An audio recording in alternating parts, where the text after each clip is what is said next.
ঘূর্ণিঝড়ের প্রভাবে টানা বর্ষণে নিজ সংসদীয় এলাকা ফতুল্লার ৩ লাখ মানুষ পানিবন্দী অবস্থায় রয়েছে জানিয়ে দুঃখ প্রকাশ করেছেন নারায়ণগঞ্জ ৪ আসনের সংসদ সদস্য একেএম শামীম ওসমান। একই সাথে স্থায়ীভাবে জলাবদ্ধতা নিরসনে দ্রুত উদ্যোগ নেওয়ারও আশ্বাস দিয়েছেন তিনি। বুধবার বিকেলে ফতুল্লার লালপুর এলাকা পরিদর্শনে গিয়ে সাংবাদিকদের প্রশ্নের জবাবে তিনি কথা বলেন। লালপুর এলাকা ফতুল্লা একদম হার্ট এটা। হ্যাঁ, এলাকার মানুষের কিছু ব্যর্থতা আছে। সে ব্যর্থতা হচ্ছে যে রাস্তার লেভেল উঁচু, জায়গাটা নিচে, সেই কারণে প্রায় ৩ লক্ষ মানুষ এখানে পানিবন্দী হয়েছেন। এইবার এই পানিটা, এই যে ঝড়টা হয়েছে, বৃষ্টিটা হয়েছে, প্রচুর পরিমাণ পানি জমে গেছে এবং আপনারা যেটা বলেছেন স্বচক্ষে দেখেছেন, এটা সত্য। বাড়িঘর তো বাড়িঘরই, মসজিদের আজান দেওয়ার জায়গা পর্যন্ত নাই, মন্দিরের জায়গা নাই, এবং নর্দমার ময়লা পানি এবং বাথরুমের সমস্ত ময়লা যে মসজিদ মন্দিরে সব জায়গায় ঢুকে বসছে। এই জন্য আমি দুঃখিত এবং লজ্জিত। এটা জাতির জনকের কন্যা শেখ হাসিনার সরকার। আপনারা আমাকে প্রশ্ন করেছেন যে এলজেডি এখানে ব্যর্থ কিনা। এটা সত্য কথা যে এলজেডিতে আমরা প্রজেক্ট দিয়েছি, তবে এলজেডি ব্যর্থ না। এই কারণে বলবো যে আমাদের মাননীয় এলজেডি মন্ত্রী যিনি আছেন, তিনি অত্যন্ত সুদক্ষ এবং মেধাসম্পন্ন ব্যক্তিত্ব, এবং উনি চান সারা বাংলাদেশি কাজগুলি হোক।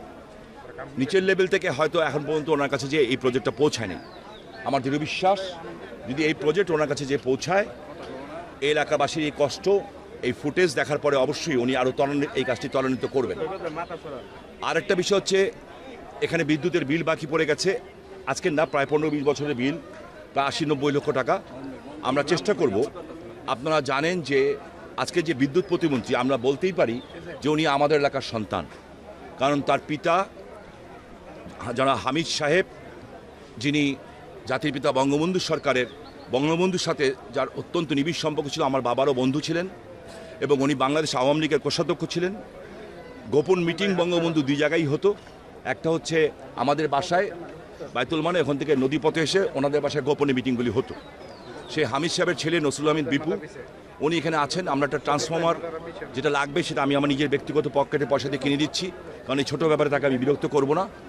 তবে 80-90 লক্ষ টাকা যে বিলটা আছে, আমরা জেলা প্রশাসকের সাথে কথা হয়েছে এবং আমি নিজে ডিও লেটার দিয়ে এটা মৌকুব করার জন্য চাবো, কিন্তু এর পরবর্তী যে বিলগুলি হবে সেগুলি আমরা দেওয়ার চেষ্টা করব, এবং কীভাবে দিব সেটা আমরা ব্যবস্থা করব।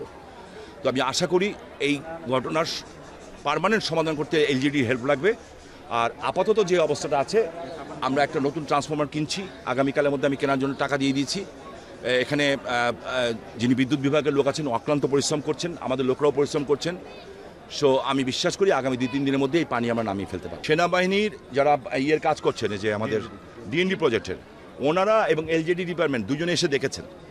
দেখার পরে এটা নর্মালভাবে পানি পাস আউট করা যাচ্ছে না, এটাকে অন্যভাবে কীভাবে পাস আউটটা করতে পারবে, এটা একটা সম্পূর্ণ টেকনিক্যাল ব্যাপার। এবং আমাকে বলা হয়েছে যেটা স্পেশাল প্রজেক্ট করে ঢাকা অলরেডি পাঠানো হয়েছে। এখন আমলাতন্ত্রের জটিলতা কিছু থাকেই। তো আজকের পরে আমি আমাদের অত্যন্ত সুযোগ্য মন্ত্রী যিনি আছেন, এলজেডি মন্ত্রী, আমি ওনার সাথে ব্যক্তিগতভাবে কথা বলবো, এবং অবশ্যই আপনাদের এই ফুটেজ তো টেলিভিশনে যাবে, এটাও আমি ওনাকে পাঠাবো।